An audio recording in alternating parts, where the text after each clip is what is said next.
Hello everyone, welcome to exam quest. इस video के अंदर हम 3 एंड 4 नवंबर की क्विक न्यूज़ एनालिसिस करने वाले हैं। अगर आपको हमारी वीडियोस पसंद आती हैं तो वीडियो को लाइक ज़रूर करें और हमें सपोर्ट करने के लिए वीडियो के नीचे एक कमेंट ज़रूर छोड़ के जाया कीजिए। इससे हमें काफ़ी ज़्यादा मदद मिलती है। ठीक है, अगर आप चैनल पर नए हैं तो चैनल को सब्सक्राइब करें। आपका कोई भी दोस्त, रिश्तेदार, कोई भी किसी भी कॉम्पिटिटिव एग्जाम की तैयारी कर रहा है तो उससे हमारी वीडियो को शेयर करें। हमारी लेक्चर की पीडीएफ को डाउनलोड करने के लिए आप हमारे टेलीग्राम चैनल को ज्वाइन कर सकते हैं, जिसका यूज़र नेम है एग्जाम क्वेस्ट 247। ठीक है, पहली न्यूज़ की बात करें तो देखिए, एनफोर्समेंट डायरेक्टरेट दोनों दिन काफ़ी ज़्यादा न्यूज़ के अंदर रहे। जो एक्चुअल न्यूज़ है, एक्चुअल न्यूज़ बहुत ही ज़्यादा पॉलिटिसाइज्ड है, तो हमें उस पॉलिटिक्स के अंदर नहीं पढ़ना है। हमें बस ये जानना है कि आखिर एनफोर्समेंट डायरेक्टरेट का काम क्या होता है। देखिए, इंडिया के अंदर मनी लॉन्ड्रिंग और फॉरेन एक्सचेंज से जुड़े हुए दो लॉज हैं आपके। एक है prevention of money laundering act and foreign exchange management act. इन दोनों लॉज पे अगर कोई भी इंसान कोई ऑफेंस कमिट करता है तो उस ऑफेंस की इन्वेस्टिगेशन करने की जिम्मेदारी एनफोर्समेंट डायरेक्टरेट को दी गई है। Enforcement directorate ministry of finance के डिपार्टमेंट ऑफ रेवेन्यू के अंडर काम करता है। ठीक है, सेकेंड न्यूज़ हमारे गवर्नर के ऑफिस से जुड़ी हुई है। देखिए, गवर्नर का जो ऑफिस है इंडिया के अंदर, वो डुअल रोल परफॉर्म करता है। डुअल रोल क्या है? जिस भी स्टेट के अंदर गवर्नर अपॉइंटेड है, गवर्नर उस स्टेट का नॉमिनल हेड कहलाया जाता है।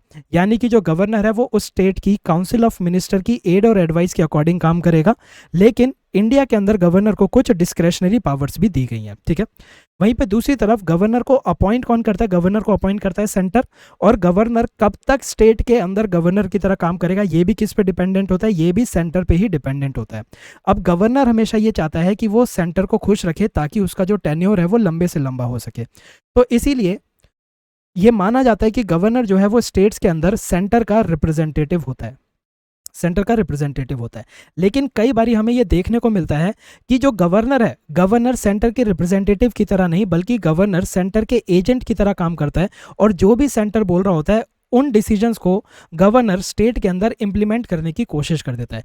कई बार ये जो डिसीजन है ये स्टेट गवर्नमेंट के डिसीजंस के अगेंस्ट भी चले जाते हैं। अब यहीं पे ही हमारी कंट्रोवर्सी स्टार्ट होती है और यही कंट्रोवर्सी हमें केरला में और तमिलनाडु में देखने को मिल रही है। तमिलनाडु के गवर्नर RN रवि को हटाने के लिए तमिलनाडु के जो पॉलिटिशियंस हैं उन्होंने प्रेसिडेंट मुर्मू जी को पिटीशन लिखी है कि जो गवर्नर है उनको वहां से हटाया जाए। केरला के अंदर क्या चल रहा है? केरला के जो गवर्नर है आरिफ मोहम्मद खान, इन्होंने केरला की स्टेट यूनिवर्सिटीज़ के जो वाइस चांसलर थे उनको रिज़ाइन करने के लिए कहा था और स्टेट गवर्नमेंट ने उन्हें मना किया कि तो आप रिज़ाइन मत करो। तो इस तरह की टसल हमें देखने को मिल रही है। अब देखिए, इस न्यूज़ से हमें क्या याद रखना है। पहला तो मेंस के अंदर अगर कभी गवर्नर के ऑफिस के बारे में बात होती है तो आपको गवर्नर से जुड़ा हुआ जो भी मेंस के एनालिसिस है वो आपको करके रखनी है। दूसरी चीज़, प्रीलिम्स के लिए आपको गवर्नर से जुड़े हुए जितने भी कॉन्स्टिट्यूशनल प्रोविजंस हैं जो कि इंपॉर्टेंट हैं वो सारे प्रोविजंस आपको पता होने चाहिए। इससे जुड़े हुए अगर कोई कमिटी थी तो उन कमिटीज़ ने जो भी रिकमेंडेशन दिए हैं वो रिकमेंडेशंस भी आपको पता होनी चाहिए। मेंस के अंदर आप ये जो दोनों के दोनों इंस्टांसेस हैं केरला और तमिलनाडु के, इनको एग्जाम्पल्स की तरह यूज़ कर सकते हैं, जिसको आपको कुछ एक्स्ट्रा मार्क्स ज़रूर देगा इन्विजिलेटर अगर आप इस तरह के एग्जाम्पल्स भी वहाँ पे यूज़ करेंगे तो। ठीक है, थर्ड न्यूज़ के ऊपर आ जाते हैं। थर्ड न्यूज़ क्या है? इंडिया के अंदर जो MPs और MLAs हैं उनकी अगर वो कोई क्रिमिनल ऑफेंस कमिट करते हैं और क्रिमिनल ऑफेंस कमिट करने के बाद उनकी कन्विक्शन हो जाती है तो क्या ये जो MPs और MLAs हैं ये डिस्क्वालीफाई होंगे या नहीं होंगे? तो इंडिया का रिप्रेजेंटेशन ऑफ पीपल्स एक्ट 1951 का सेक्शन 8 क्या कहता है? वो कहता है कि जितने भी क्रिमिनल ऑफेंसेज हैं इंडिया के अंदर उनको हम दो पार्ट में डिवाइड कर सकते हैं। जो सीरियस क्रिमिनल ऑफेंसेज हैं, अगर कोई MP MLA ये सीरियस क्रिमिनल ऑफेंसेज को कमिट करता है और उसकी कन्विक्शन हो जाती है तो कन्विक्शन की डेट से ही वो इमीडिएटली डिस्क्वालीफाई हो जाएगा। ठीक है, और जो बाकी के क्रिमिनल ऑफेंसेज हैं उन क्रिमिनल ऑफेंसेज को अगर कोई MP MLA कमिट करता है और उसकी कन्विक्शन हो जाती है तो इमीडिएट डिस्क्वालिफिकेशन नहीं है। डिस्क्वालिफिकेशन तब होगी जब कन्विक्शन के साथ साथ उस MP या MLA को 2 साल की जेल भी 2 साल या 2 साल से ज़्यादा की जेल का सेंटेंस भी सुनाया जाएगा। ठीक है, तो ये तो हमारा रिप्रेजेंटेशन ऑफ पीपल्स एक्ट है। अब इसके अंदर क्या होता था? पहले ये होता था कि जो भी MP MLA था, जैसे ही उसकी कन्विक्शन होती थी तो इस MP MLA को 3 महीने का टाइम दिया जाता था। इस 3 महीने के टाइम में ये जो MP और MLA है ये कोई कहीं ना कहीं पे इस कन्विक्शन के खिलाफ अपनी अपील फाइल कर देता था। तो अपील जब फाइल हो जाती थी तो इसके इसकी डिस्क्वालिफिकेशन के ऊपर, जो भी एमपी या एमएलए होता था, इनकी डिस्क्वालिफिकेशन के ऊपर ऑटोमेटिकली एक स्टे लग जाता था कि इनको अभी डिस्क्वालीफाई नहीं किया जाएगा जब तक कि इनकी अपील पेंडिंग है। तो उनको एक तरीका मिल जाता था अपनी डिस्क्वालिफिकेशन से बचने का कि जैसे ही फैसला आया अब मैं कहीं ना कहीं पे अपील कर दूंगा इस फैसले के खिलाफ और मेरी जो डिस्क्वालिफिकेशन है वो बच जाएगी। ठीक है, लेकिन लिली थॉमस केस आता है एक। लिली थॉमस केस में सुप्रीम कोर्ट ने कहा कि ये जो सिस्टम है ये सिस्टम बहुत ही खराब है और हम इस सिस्टम पे रोक लगा रहे हैं। अगर कोई एमपी एमएलए जो कि डिस्क्वालीफाई होने के लिए लायबल हो चुका है, वो अगर अपील भी फाइल करता है तो भी उस अपील की वजह से उसकी डिस्क्वालिफिकेशन पे स्टे नहीं लगेगा। ठीक है, तो ये जो है लिली थॉमस केस आपको अच्छे से याद रखना है, ये काफ़ी इंपॉर्टेंट केस है। ठीक है, अगली न्यूज़ पे आते हैं। अगली न्यूज़ क्या है, उत्तराखंड के अंदर एक 5 मेंबर की टीम बनाई गई है। ये 5 मेंबर की टीम एक ड्राफ्ट तैयार करेगी यूनिफॉर्म सिविल कोड का। ये यूनिफॉर्म सिविल कोड अभी काफ़ी ज़्यादा आपको न्यूज़ में देखने को मिलेगा। आपके मेंस के लिए भी ये काफ़ी इंपॉर्टेंट हो चुका है। Plus you should know the constitutional article related to uniform civil code. ठीक है, तो ये भी चीज़ें आपको पता होनी चाहिए। 5वीं हमारी न्यूज़ क्या है, जम्मू कश्मीर की शेड्यूल्ड ट्राइब की लिस्ट के अंदर कुछ कम्युनिटीज़ को ऐड किया गया। एक तो आपकी पहाड़ी एथनिक कम्युनिटी, फिर आपके पद्दारी ट्राइब्स, गद्दा ब्राह्मण एंड कोलीज, इनको ऐड किया गया शेड्यूल्ड ट्राइब की लिस्ट में जम्मू कश्मीर के। ठीक है, इंटरनेशनल न्यूज़ की अगर हम बात करें तो इजराइल के इलेक्शन के अंदर बेंजामिन नेतन्याहू जो हैं वो इलेक्शन को जीत चुके हैं। अब ये जो न्यूज़ है, इस न्यूज़ को हम सेकंड न्यूज़ के साथ जोड़ के पढ़ेंगे। देखिए यूरोप के अंदर क्या हो रहा है, यूरोप के अंदर अभी जो इलेक्शंस हुए हैं, कई देशों के अंदर हमें राइट पार्टीज दोबारा से पावर में वापस आती हुई दिखाई देती हैं। जैसे कि स्वीडन के अंदर राइट पार्टी जो है वो इलेक्शन जीत चुकी है और अब जो पार्टी पावर में आई है वो इतनी ज़्यादा राइट है कि उसके ओरिजिन्स नियो नाजिज्म के अंदर उनके ओरिजिन्स देखने को मिलते हैं। इटली की अगर बात करें तो इटली के अंदर जो पार्टी जीती है वो इतनी ज़्यादा राइट विंग है कि उनके डायरेक्ट लिंक है मुसोलिनी की फासिस्ट पार्टी के साथ। इजराइल के अंदर जो बेंजामिन नेतन्याहू जीते हैं ये भी राइट विंग से बिलोंग करते हैं और सिर्फ यही नहीं है कि ये राइट विंग से बिलोंग करते हैं, ये पावर में आएंगे कोलिशन को बना के और इनके जो कोलिशन पार्टनर हैं, कोलिशन पार्टनर बहुत ही ज़्यादा राइट विंग है, फार राइट विंग है। ठीक है, तो कंजर्वेटिव पार्टीज जो हैं वो बहुत ज़्यादा पावर में आती हुई दिखाई दे रही हैं यूरोप के अंदर। लेकिन डेनमार्क एक हमें यहाँ पे आउटलियर देखने को मिलता है। डेनमार्क के अंदर जो पीएम है वो पीएम दोबारा से जीते हैं इलेक्शन को और डेनमार्क के अंदर सेंटर लेफ्ट पार्टी जो है वो पावर में आई है। ठीक है, इसके साथ साथ एक फैक्ट आपको याद रखना है, ये फैक्ट जो है आपके ब्रॉडर एनालिसिस में आपकी मदद करेगा। देखिए रशिया यूक्रेन वॉर की वजह से पूरी दुनिया में इन्फ्लेशन इंक्रीज होती हुई दिखाई दे रही है। इसके साथ साथ जितने भी यूरोप के देश ऐसे हैं जो कि नाटो के एलाइज हैं, उन देशों की कॉस्ट जो है वो इंक्रीज हो गई है। क्यों? क्योंकि अब उन्हें नाटो के अंदर पार्टिसिपेट करना पड़ रहा है, वहाँ पर उनको अपने पैसा इन्वेस्ट करना पड़ रहा है, जो उनका एक्सपेंडिचर है वो इंक्रीज हो चुका है। ठीक है, तो ये भी आपको याद रखना है कि यूरोप में एक प्रॉब्लम ये भी चल रही है कि जो European countries which are NATO allies उनकी कॉस्ट जो है वो भी इंक्रीज होती जा रही है। ठीक है, फिर 2 न्यूज़ ऐसी हैं जिनके ऊपर हमें मतलब जिसके ऊपर अभी कोई खास डेवलपमेंट नहीं हुई है लेकिन फिर भी हम उसको नज़र में रखेंगे। पहला तो ये, इंडिया और यूनाइटेड किंगडम बहुत समय से एक ट्रेड एग्रीमेंट को फाइनलाइज करने के लिए नेगोशिएशंस कर रहे थे और ये माना जा रहा था कि दिवाली से पहले उन नेगोशिएशंस को फाइनलाइज कर लिया जाएगा, लेकिन वो नहीं हो पाया। तो अभी भी उन जो नेगोशिएशंस हैं वो जारी है। ठीक है, चाइना और पाकिस्तान की आपस में मीटिंग हो रही है जिसमें पाकिस्तान जो है वो चाइना के साथ डिस्कस कर रहा है पाकिस्तान का डेट। ठीक है, तो ये 2 न्यूज़ हैं जिनके ऊपर हम बस नज़र रखेंगे। अभी तक कुछ खास डेवलपमेंट यहाँ पे हुई नहीं। यहाँ पर अगला सेक्शन देखते हैं एनवायरनमेंट का। एनवायरनमेंट के अंदर एक न्यूज़ आई थी कि जो राइनो के हॉर्न होते हैं, जो सींग होते हैं, उनका साइज श्रिंक करता जा रहा है। ठीक है, तो न्यूज़ ऐसा सच इंपॉर्टेंट नहीं है, हम देख लेते हैं एनवायरनमेंट से जुड़ा हुआ स्टैटिक पोर्शन। देखिए राइनो की 5 स्पीशीज़ होती हैं जिसमें से 2 स्पीशीज़ अफ्रीका में पाई जाती हैं and 3 species are found in Asia. 3 species are found in Asia. India के अंदर राइनो की केवल एक ही स्पीशीज़ पाई जाती है जिसका नाम है वन हॉर्न्ड राइनो। अफ्रीका में स्पीशीज पाई जाती हैं black rhino and white rhino. Asia में पाई जाती है वन हॉर्न राइनो जो कि इंडिया में पाई जाती है, स्पेशली इंडिया के आसाम के अंदर, जावन राइनो एंड सुमात्रन राइनो। इसमें से सुमात्रन राइनो जो है वो मलेशिया से पूरी तरह एक्सटिंक्ट हो चुका है, मलेशिया से पूरी तरह एक्सटिंक्ट हो चुका है। ठीक है, IUCN की लिस्ट में ब्लैक राइनो और आपके जावन सुमात्रन राइनो, ये 3 राइनो ऐसे हैं जो कि क्रिटिकली एंडेंजर्ड है। इंडिया में जो पाया जाता है वन हॉर्न राइनो वो वल्नरेबल कैटेगरी में आता है और जो आपके वाइट राइनो है वो नियर थ्रेटन्ड है। ठीक, तो ये फैक्ट आप देख सकते हैं। इंडिया में राइनो के नंबर्स को इंक्रीज करने के लिए 2005 के अंदर एक प्रोग्राम स्टार्ट किया गया था जिसका नाम था इंडियन राइनो विजन 2020।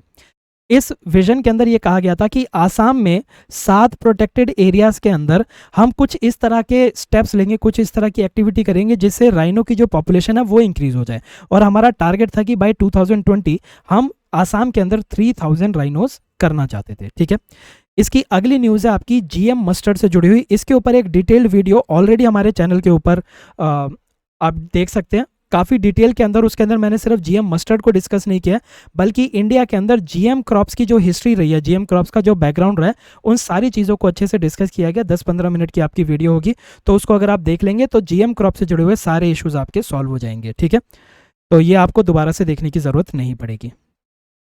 उसकी भी पीडीएफ आप हमारे टेलीग्राम चैनल से डाउनलोड कर सकते हैं। ठीक है, उसके बाद जब आप इस डायग्राम को देखेंगे आपको सारी चीज़ें समझ में आ जाएंगी। इकॉनमी की अगर बात करें तो इकॉनमी में फर्टिलाइजर के जो प्राइसेस हैं, फर्टिलाइजर के प्राइसेस इंक्रीज होते जा रहे हैं। देखिए, रशिया यूक्रेन के कन्फ्लिक्ट के बाद से क्रूड ऑयल जो है, क्रूड ऑयल के प्राइसेस इंक्रीज होते जा रहे हैं and crude oil acts as a raw material for fertiliser, तो इसीलिए फर्टिलाइजर के भी प्राइस इंक्रीज हो रहे हैं।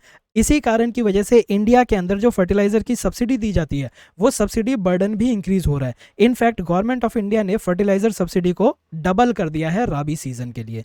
ठीक है, अभी हम जो पिछले दिनों की न्यूज़ देख रहे थे उसके अंदर भी हमने क्या देखा था कि इंडिया का subsidy burden is increasing, India का subsidy burden is increasing, but a good news is that India's tax revenue is also increasing, India के टैक्स रेवेन्यू भी इंक्रीज हो रहे हैं। ठीक है, तो बाकी पिछले दिनों की जो न्यूज़ है वहां से भी आप इसको कनेक्ट करके आगे बढ़ सकते हैं। ठीक है, आज के न्यूज़पेपर की यानी कि 4 नवंबर की अगर हम बात करें तो S&P ग्लोबल का सर्विसेज को लेके भी एक बिजनेस एक्टिविटी इंडेक्स रिलीज हुआ है अक्टूबर का। इससे पहले हमने देखा था मैन्युफैक्चरिंग का, तो मैन्युफैक्चरिंग में हमने क्या देखा था, मैन्युफैक्चरिंग के अंदर हमने देखा था कि मैन्युफैक्चरिंग सेक्टर के अंदर एक्टिविटी जो है वो लो हो चुकी है।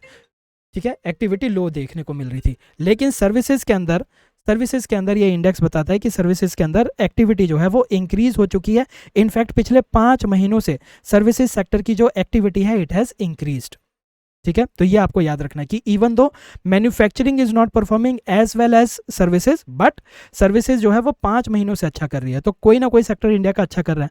और एक और पॉजिटिव जो हमने देखा था, पॉजिटिव क्या था, यही PMI जो आपके इंडेक्स आया था मैन्युफैक्चरिंग के अंदर भी, वो ये कह रहा था कि एम्प्लॉयमेंट इंक्रीज हो रही है, और इसी ने ये भी कहा है कि सर्विसेज के अंदर भी जो एम्प्लॉयमेंट है वो इंक्रीज हो रही है, यानी कि इंडिया के अंदर जो अनएम्प्लॉयमेंट अपने हाई पे चल रही है, तो उसको लेके कुछ पॉजिटिव न्यूज़ है कि हो सकता है आने वाले समय के अंदर इंडिया का जो अनएम्प्लॉयमेंट रेट है वो भी डिक्लाइन करने लगे। कितना अनएम्प्लॉयमेंट चल रही है इंडिया के अंदर, अराउंड 7% के आसपास। ठीक है, तो वो भी डिक्लाइन होगी आने वाले समय में, ऐसा आप मान के चल सकते हैं। ठीक है, तो इकोनॉमी के अंदर ये 2 इंपॉर्टेंट न्यूज़ आपकी चल रही थी। इसके अलावा साइंस एंड टेक के अंदर आपको कुछ न्यूज़ देखनी है। पहली तो ये देखिए, नैनो पार्टिकल्स जो होते हैं, नैनो पार्टिकल्स का बहुत ज़्यादा यूज़ होता है। एक जो यूज़ है नैनो पार्टिकल का वो ये है ड्रग डिलीवरी का। देखिए, शरीर के अंदर अभी क्या होता है, अभी अगर आपको कोई बीमारी होती है, आप कोई मेडिसिन लेते हैं, तो वो मेडिसिन आपके स्टमक में जाती है, और फिर वो स्टमक से आपकी बॉडी के अंदर एब्जॉर्ब हो जाती है। ठीक है, ये जो मेडिसिन है, मान लीजिए आपके हाथ में दर्द था, आपके हाथ में दर्द था, या फिर मान लीजिए आपके सर में दर्द था, आपने सर के दर्द के लिए जो मेडिसिन खाई है वो आपके पेट के अंदर गई है, और फिर उसका जो एब्जॉर्प्शन हो रही है, उस एब्जॉर्प्शन से आपका जो दर्द है, पूरे शरीर का दर्द बंद हो रहा है। यहाँ पे हमने क्या किया, हमने टारगेटेड डिलीवरी नहीं की। जो दवाई गई है वो आपके शरीर में कहीं पे भी दर्द होगा उस दर्द को ठीक कर देगी। ठीक है, तो क्या हमें इस तरह से दवाई खाने की ज़रूरत थी? क्या हम ऐसा नहीं कर सकते कि हम दवाई को उसी एरिया में टारगेट करें जहाँ पे उस दवाई की ज़रूरत है? ठीक है, तो उसके लिए हम नैनो पार्टिकल्स का इस्तेमाल करते हैं। नैनो पार्टिकल क्या करते हैं, एक और एग्जांपल लेते हैं। मान लीजिए किसी को कैंसर है, तो कैंसर के टाइम पे उसके मान लीजिए स्टमक में यहाँ पे ट्यूमर है, स्टमक में ट्यूमर है। अब क्या किया जाता है, जो दवाइयाँ होती हैं, दवाइयाँ उसके स्टमक में जाएंगी, दवाई जो खाएंगे, और ये जो दवाई है ये पूरे बॉडी पे एक्ट करेगी। इस दवाई का साइड इफेक्ट भी होता है, हो सकता है वो इस ट्यूमर को रिड्यूस कर दे या फिर इस ट्यूमर को खत्म भी कर दे, लेकिन इसका बाकी ऑर्गन्स के ऊपर भी कोई ना कोई असर हमें देखने को मिलेगा, कोई ना कोई साइड इफेक्ट देखने को मिलेगा। अब एक इंटेलिजेंट आदमी क्या करता, वो कोई ऐसा तरीका निकालता कि डायरेक्टली इस दवाई को इस ट्यूमर पे ही अप्लाई करे, ताकि जो ट्यूमर को रिड्यूस करने का फंक्शन है वो हमें मिल जाए, और बाकी ऑर्गन्स जो हैं उनके ऊपर हमें साइड इफेक्ट देखने को ना मिले। इसको कहा जाता है टारगेटेड डिलीवरी ऑफ मेडिसिन। तो नैनो पार्टिकल्स को हम टारगेटेड डिलीवरी के लिए यूज़ करते हैं। अब इसी डिलीवरी को और भी ज़्यादा एफिशिएंट बनाने का भी एक तरीका निकला है, और वो तरीका क्या है, इसके अंदर हम गोल्ड मशरूम कॉम्बो को यूज़ करते हैं, गोल्ड कॉम्बो मशरूम को यूज़ करते हैं, ठीक है, जिसको क्या कहा जाता है, जिसको कहा जाता है कोडी गोल्ड नैनो पार्टिकल्स, ठीक है, कोर AU नैनो पार्टिकल्स, ठीक है। इसके अंदर क्या करते हैं, इसके अंदर हम कोडिसेप्स मिलिटेरिस को यूज़ करते हैं और गोल्ड सॉल्ट को यूज़ करते हैं। ये कोडिसेप मिलिटेरिस क्या होते हैं, ये जो कोडिसेप मिलिटेरिस होते हैं यही मशरूम्स होते हैं, ये लैब के अंदर फंगी ग्रो की जाती है, लैब के अंदर फंगी ग्रो की जाती है, ठीक है, और इनको गोल्ड सॉल्ट्स के साथ यूज़ किया जाता है। गोल्ड सॉल्ट्स क्या है, ये गोल्ड के आयोनिक केमिकल कंपाउंड्स होते हैं, ठीक है, जिनको मेडिसिन की तरह यूज़ किया जाता है, ठीक है, मेडिसिन में यूज़ करते हैं। अब इन दोनों को यूज़ करके हम ह्यूमन बॉडी के अंदर एक फास्टर और श्योरर तरीके के साथ ड्रग की डिलीवरी कर सकते हैं, ठीक है। इसके ऊपर भी आई थिंक एक इम्पॉर्टेंट वो है, ये इंपॉर्टेंट डेवलपमेंट है, तो इसके ऊपर भी मैं उम्मीद करता हूँ कि यूपीएससी शायद इससे क्वेश्चन पूछ ले, तो इसके ऊपर भी मैं आपको एक डिटेल वीडियो जल्दी प्रोवाइड करूंगा, जैसी आपको GM मस्टर्ड के बारे में प्रोवाइड किए वैसी, ठीक है।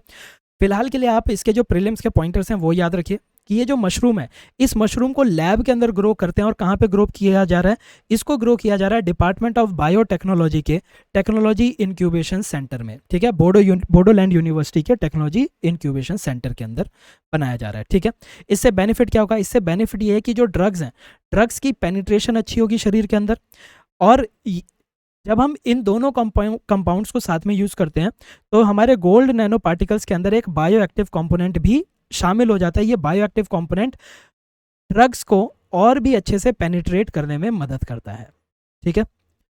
एक चीज़ ये भी याद रखेंगे आप कि नैनो पार्टिकल्स को हम थेरेप्यूटिकल ड्रग्स की डिलीवरी के लिए भी इस्तेमाल करते हैं, ठीक है। तो ये जो नैनो पार्टिकल्स हैं इनको हम ऑइंटमेंट के थ्रू, आपके सर में दर्द है, सर पे ही ऑइंटमेंट लगाइए, नैनो पार्टिकल जो है वो आपके सर के दर्द का जो कॉज है वो उसको ठीक करेंगे, ठीक है। टैबलेट्स की फॉर्म में, कैप्सूल की फॉर्म में, या किसी और फॉर्म में भी नैनो पार्टिकल्स को आपके शरीर में ड्रग्स पहुंचाने के लिए इस्तेमाल किया जा सकता है, ठीक है। अगली जो न्यूज़ है वो आपके रीसैट-2 सैटेलाइट की न्यूज़ है। 2009 के अंदर हमने PSLV C12 के ऊपर इस सैटेलाइट को लॉन्च किया था, और ये अर्थ के एटमॉस्फेयर में अब दोबारा से री एंटर कर रही है। ये इंडिया की पहली रिकॉनेसेंस सैटेलाइट थी, ठीक है। तो साइंस एंड टेक की यही दो इंपॉर्टेंट न्यूज़ थी। एनवायरनमेंट की एक और इंपॉर्टेंट न्यूज़ है, वो क्या है, देखिए, जब भी क्लाइमेट चेंज होता है तो क्लाइमेट चेंज का सबसे बड़ा रिस्क ये है कि जो सी लेवल है, सी लेवल राइज कर सकता है। जब सी लेवल राइज करेगा तो जो भी छोटे छोटे आइलैंड नेशंस हैं जिनके चारों तरफ सी है, ठीक है, आइलैंड नेशन है, इसके चारों तरफ सी होगा, तो जब इसके चारों तरफ सी है और सी लेवल राइज कर रहा है तो एक खतरा ये बना जाता है कि ये जो छोटे छोटे आइलैंड्स हैं, ये आइलैंड पूरी तरह से डूब सकते हैं। तो इसीलिए क्लाइमेट चेंज का सबसे ज़्यादा जो हमें असर देखने को मिलता है वो इन स्मॉल आइलैंड्स के ऊपर देखने को मिलता है। ऐसा ही एक स्मॉल आइलैंड है वनुआतू। वनुआतू ने पिछले साल की जो आपकी क्लाइमेट कॉन्फ्रेंस हो रही थी ग्लासगो के अंदर, उसके अंदर वनुआतू ने बहुत ज़्यादा प्रेशर डाला था कि पूरी की पूरी दुनिया एक डिसीजन ले कि हम अपने कोल के यूसेज को पूरी तरह से खत्म कर देंगे, कोल के यूसेज को फेज आउट कर देंगे। वनुआतू कोल के यूसेज को फेज आउट करने की बात कर रहा था, ठीक है। लेकिन इंडिया एक ऐसा देश है जिसका लगभग 80% एनर्जी का सोर्स जो है वो थर्मल पावर प्लांट से आता है। इंडिया के अंदर ढेर सारी फ्यूल सब्सिडी दी जाती है। इंडिया एक ऐसा देश है जो आज की डेट में डेवलप कर रहा है, वो एक डेवलपिंग देश है। जब भी देश डेवलप कर रहा होता है तो उसको एनर्जी की रिक्वायरमेंट होती है, and India is highly dependent on coal for its energy requirement. तो जब इंडिया की इतनी ज़्यादा डिपेंडेंसी है कोल के ऊपर, तो क्या इंडिया कभी भी ये बोलेगा कि कोल को पूरी तरह से ख़त्म ही कर दो, कोल के यूसेज को? नहीं करेगा। तो इसीलिए इंडिया ने ऑब्जेक्ट किया। इंडिया ने कहा कि हमें कोल को, अभी हम कोल को फेज आउट नहीं कर सकते, ठीक है, फेज आउट नहीं कर सकते, इंडिया की डिपेंडेंसी बहुत ज़्यादा है। इनफैक्ट कोल ने ये भी कहा, इंडिया ने ये भी कहा कि सिर्फ कोल को फेज आउट करना एकमात्र तरीका नहीं है क्लाइमेट चेंज को स्लो डाउन करने का। इंडिया ने कहा कि ढेर सारे देश ऐसे हैं जो कि रिसोर्सेज को बहुत ही अनसस्टेनेबल तरीके के साथ यूज़ कर रहे हैं, ऐसी लेविश लाइफस्टाइल वो जी रहे हैं जिसमें ढेर सारा एमिशन होता है। तो इंडिया ने कहा कि हमें कोल के यूसेज को फेज आउट करना तो पड़ेगा, लेकिन अभी इंडिया नहीं कर सकता, अभी हमें दूसरी चीज़ों के ऊपर फोकस करना है, जैसे कि ऐसी लाइफस्टाइल को अडॉप्ट करना जो कि एनवायरनमेंट फ्रेंडली हो। और इंडिया ने, जो हमारे PM मोदी हैं, उन्होंने एक मूवमेंट को लॉन्च किया, जिस मूवमेंट का नाम था लाइफ की फुल फॉर्म है लाइफस्टाइल फॉर एनवायरनमेंट। कहाँ पे इसको लॉन्च कर रहा था? ग्लासगो कॉन्फ्रेंस के अंदर, ठीक है, ग्लासगो कॉन्फ्रेंस के अंदर, ठीक है। अच्छा, एक और फैक्ट आप याद रखेंगे कि अभी जो एनवायरमेंटल कॉन्फ्रेंस है वो कहाँ पे होने वाली है, COP27 आपके इजिप्ट में होने वाली है, शर्म अल शेख में, नवंबर के अंदर ये कॉन्फ्रेंस आपको देखने को मिलेगी। ठीक है, इंडिया ने जब इतने सारे ऑब्जेक्शन किए थे तो ग्लासगो कॉन्फ्रेंस के अंदर जो डिक्लेरेशन हुई थी उस डिक्लेरेशन के अंदर लैंग्वेज को थोड़ा सा मेलो डाउन कर दिया था, लैंग्वेज को मेलो डाउन कर दिया था। ग्लासगो कॉन्फ्रेंस के अंदर जो फैसला लिया गया था उसमें ये नहीं कहा था कि हम कोल को पूरी तरह से फेज आउट कर देंगे, बल्कि ये कहा था कि कंट्रीज एफर्ट करेंगी कोल को फेज डाउन करने की। फेज डाउन, दोनों शब्दों में अंतर है। फेज डाउन का मतलब है कि अपने यूसेज को रिड्यूस करो, फेज आउट का मतलब होता है यूसेज को बिल्कुल ही खत्म करो। इंडिया पूरी तरह खत्म नहीं कर सकता, बट हाँ इंडिया एफर्ट्स लेगा उसको रिड्यूस करने की। ठीक है, तो सॉल्यूशन क्या क्या हो सकते हैं क्लाइमेट चेंज को स्लो डाउन करने के लिए, हम क्या क्या कर सकते हैं। देखिए, सबसे पहले तो हमें क्लाइमेट रेजिलिएंट इंफ्रास्ट्रक्चर की ज़रूरत है। ये एक रियलिटी है कि क्लाइमेट चेंज होगा, कितना होगा वो हम पे डिपेंड करता है, लेकिन क्लाइमेट चेंज कुछ ना कुछ तो होगा ही होगा। ठीक है, तो हमें ऐसा इंफ्रास्ट्रक्चर बनाना है जो उस क्लाइमेट चेंज को रेजिस्ट कर सके, उस क्लाइमेट चेंज के टाइम पर भी वो विथस्टैंड कर सके। ठीक है, दूसरा, हमें कोल को फेज डाउन करना है, हमें रिन्यूएबल एनर्जी के अंदर इन्वेस्टमेंट को इंक्रीज करना है, ऐसी सस्टेनेबल लाइफस्टाइल को अडॉप्ट करना है जिससे क्लाइमेट चेंज को हम ज़्यादा से ज़्यादा स्लो डाउन कर सकें, क्लाइमेट चेंज को हम ज़्यादा से ज़्यादा स्लो डाउन कर सकें। और ये सारी की सारी चीज़ें करने के लिए हमें किसकी ज़रूरत है, हमें ज़रूरत है फंड्स की और हमें ज़रूरत है टेक्नोलॉजी की। ये फंड्स और टेक्नोलॉजी हमारे पास कहाँ से आएंगे, ये फंड और टेक्नोलॉजी हमारे पास आएंगे डेवलप्ड देशों से। डेवलप्ड देश ऑलरेडी, उनके पास ढेर सारा पैसा है, उनके पास अच्छी एडवांस टेक्नोलॉजी है which is cleaner than our obsolete technology. जो हमारी पुरानी टेक्नोलॉजी है उनके मुकाबले डेवलप्ड देशों के पास अच्छी टेक्नोलॉजी है। तो डेवलप्ड देशों की जिम्मेदारी बनती है कि वो फंड्स को और टेक्नोलॉजी को ट्रांसफ़र करे to developing nations, to developing and poor nations, ताकि जो डेवलपिंग नेशंस हैं वो भी इन टेक्नोलॉजी को इस्तेमाल कर सकें। क्लाइमेट चेंज एक ग्लोबल प्रॉब्लम है और इसका सॉल्यूशन भी ग्लोबल ही होगा। तो इस ग्लोबल सॉल्यूशन में जब तक डेवलप्ड देश डेवलपिंग देशों की मदद नहीं करेंगे तब तक सॉल्यूशन पहुंच पाना बहुत ही मुश्किल हो जाएगा। हमने $100 बिलियन का एक फंड ग्लोबल लेवल पे इकट्ठा किया था, लेकिन अभी तक इस फंड को हम मोबिलाइज नहीं कर पाए हैं। तो इस फंड को भी जल्दी से जल्दी मोबिलाइज करना स्टार्ट करना होगा। ठीक है, सोशल न्यूज़ की अगर बात करें तो जुवेनाइल जस्टिस एक्ट न्यूज़ के अंदर था, तो इसमें से हमें सिर्फ इतना याद रखना है कि जुवेनाइल जस्टिस एक्ट ये कहता है कि हर पुलिस स्टेशन के अंदर कम से कम एक पुलिस ऑफिसर जिसकी रैंक असिस्टेंट सब इंस्पेक्टर के बराबर होगी। हर पुलिस स्टेशन के अंदर एक पुलिस ऑफिसर जिसकी रैंक असिस्टेंट सब इंस्पेक्टर के बराबर होगी, उसको चाइल्ड वेलफेयर ऑफिसर की तरह अपॉइंट किया जाएगा। इसका काम होगा कि जितने भी चाइल्ड हैं, चाहे वो चाइल्ड विक्टिम हो या फिर उन चाइल्ड ने कोई क्राइम किया हो, वो परपेट्रेटर हो, उनके साथ डील करने की जो जिम्मेदारी है वो इस चाइल्ड वेलफेयर ऑफिसर की होगी। ठीक है, तो ये एक पॉइंट था न्यूज़पेपर के अंदर important which you should no. इसके अलावा एक रिपोर्ट पब्लिश हुई है मिनिस्ट्री ऑफ एजुकेशन के द्वारा, जिसका नाम है unified district information system for education plus report on school education.